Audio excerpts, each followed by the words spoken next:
Now this is a big deal because we know that everything else we do in the swing is adapting around how our body moves. You know, the way that we release the club, the way the arms have to kind of deal with the swing path and the plane, that is all essentially adaptations around our body motion. But our body motion is not obvious. If you, like me, have learned with exercises like this kind of classic X drill, then you may well have been practicing for thousands of hours down in the wrong direction. That is not how the body moves. For one, there's no kind of vertical component. It doesn't connect with how the arms move, and there's no real involvement of creating force with the feet. So what we're going to do in this video then is we're going to see if we can learn from two of the biggest names in coaching and biomechanics. Between them, these guys have worked with hundreds of tour winners and probably over 100 major champions as well. These guys know what they're talking about. I am pretty sure that for many viewers, this video is going to completely change the way that you view the golf swing. Let's get started. Now for me, the importance of this subject is this. For when you kind of coach people day in, day out, you can see these kind of different learning trajectories. So one trajectory would be somebody who's learned a kind of dysfunctional sort of body pivot to start with. And then over time they notice, or through coaching, they notice that, oh, my ankle rolls out, my knees roll out, maybe I've got too much sway, I don't rotate well, the pelvis goes the wrong way, all these kind of bits and bobs that aren't connecting. And we end up kind of working around the periphery and connecting these things individually, which is an ongoing, never-ending process. Or why don't we take the time from the beginning to learn what is the correct body pivot, and then all these things will fall into place much more smoothly, and there won't be the need to make all these kind of individual corrections later on. So let's start by going to see friend of the channel, Dr. Mark Bull, who is a top biomechanic in the game and coach consultant to many of the best coaches in the world as well. Let's see what he's got to say about how the body moves in the golf swing. The backswing, to me, historically meant rotating and sort of lifting my arms, but again, that's not a golf swing either. We can all relate to that. So you look at it again to make it very kind of usable for your viewers in that case. Really, what part of the foot you push from controls how all segments move. Right. So if you push off the base of the big toe, the inside of the heel, or the outside of the foot, for example, what part of that foot you push through will influence how the head, the spine, the pelvis, the hands, the club move. So again, an example has been, just say through backswing, is being very mindful as we push off that trail foot, we get that length in that trail side of the body.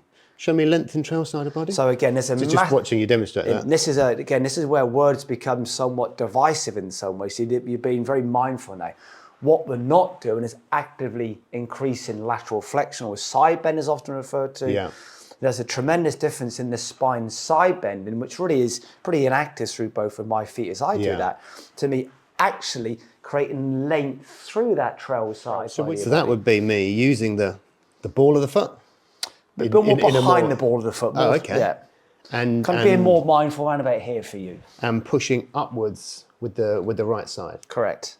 So would that be length in the right side? Absolutely right. And that is so far away from rotating that way. For sure. More akin to Cowen's spiral staircase. Absolutely so correct. With that. Yep. What? Push with the foot? Well, it wouldn't make sense if we were kind of connected to this drill, because that drill makes no sense whatsoever. The golf swing, far from being this kind of rotational motion like so, has more of a vertical component and more of a front to back. So my legs are moving, my right hip is moving backwards and upwards as the left one moves down and forwards, and then it's the opposite. So it is a contralateral pattern. My legs are doing opposite things, much like we do when we're sort of marching, walking, etc. So now I can kind of drop that idea of that drill, and I can think pushing up with the right side as my hip moves back behind me, creating length through the right side. That is now starting to look like a really good golf pivot. Now these ideas are completely in line, as you saw me kind of say to Mark there, they're completely in line with legendary tour coach Pete Cowen's concept of the spiral staircase. Every single day, and the weight should move around and up. And what I mean by that, it moves from the left foot to the right ankle, so it's climbing as it's moving. Left ankle to right shin, left shin to right knee. It's climbing up as it's moving. Left knee to right thigh, climbing. Left thigh to right hip, climbing. Left hip to right ab, climbing. Left ab to right chest, left chest to right shoulder, and left shoulder to... And that creates all the correct angles around and up to the top. So I don't get the shoulders too flat, and I don't get the shoulders too upright. Okay, getting that. Spiral staircase, length through the right side, pushing up. Wow, that feels different. What now? So if I've moved that way in backswing, I've moved, I've got that length in the right side. I mean, already I don't feel like I want to be rotating that way in downswing. I feel like I need to be doing some kind of opposite move in that way. Show me how that would work. Yeah, so the kind of what next in some ways. Yeah. Once you get that lovely length in that trail side knoll, as we then start to kind of push off that kind of trail foot then. Is the right knee now flexing? Well, the right knee will respond locally to what's happens with the hip and the foot. The knee is responding to the whole system, of course, but in a more local definition, what we do through the hip and the pelvis and how we kind of move through the foot and the ankle, the knee will be the proxy in some ways. Right. It's the fallout from all those other movements. The proxy is the knee does this. So if I'm thinking, right, I've got to push with that right foot, I mean, intuitively, that knee is now bending to get some force into the foot. Absolutely right. Okay. So, but again, we'll keep it somewhat light today. Our intention was to push off the foot. The fallout was the knee move that way. Amazing. Rather than when you invert that, it may visually look the same, yeah. but it's a very different. Yeah, that's right. So the instruction approach. bend the knee is Yeah. different to apply force through the foot, Yeah. which gives you a bent knee. Absolutely right. But more functionally. Correct. So I interrupted you. So we've got a lengthened right side. Yeah. We're now pushing off that foot. Sorry, carry on. So again, this is what you would often observe. Certainly say there's always club to club variability, driver to wedge, for example, but certainly as you hold an iron out, for example, as we kind of move off that lead side, that kind of lead hip moves on top of that lead ankle, is then when we really start to push up through that lead side of that lead side of the pelvis into that lead foot. I'm really pushing through that lead foot. That elevates that lead side of the pelvis.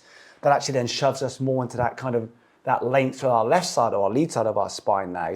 The fallout from those movements is we will produce a rotation. And then on the way back down, it goes the opposite. It goes right ankle to left foot, pushing and holding, but don't lose control of this right leg.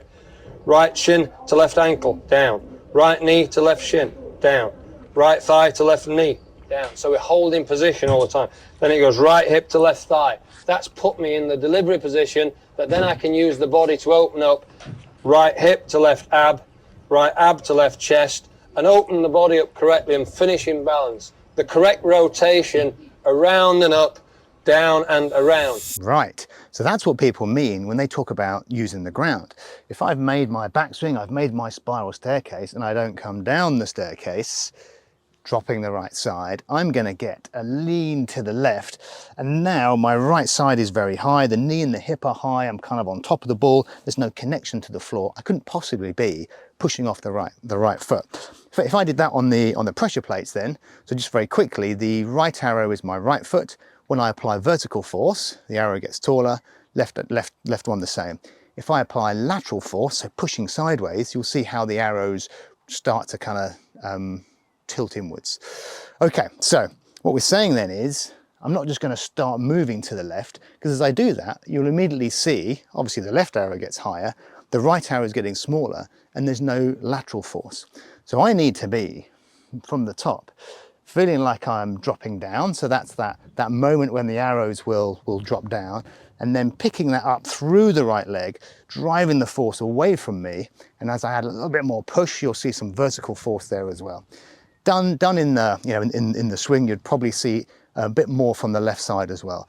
But the point being, if I'm going to use my right side to push off and create that lateral force that Mark is suggesting that sends us into a spin, then I need to be able to, as Pete Cowen suggests, go up the spiral staircase and then move back down it to push off and move the energy in that direction.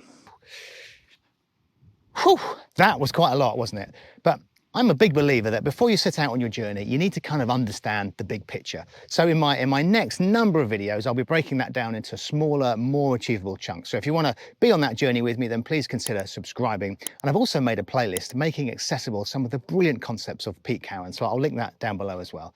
But before I see you next time, I hope that made a lot of sense. I hope it's got you thinking. Keep practicing and good luck. Play well.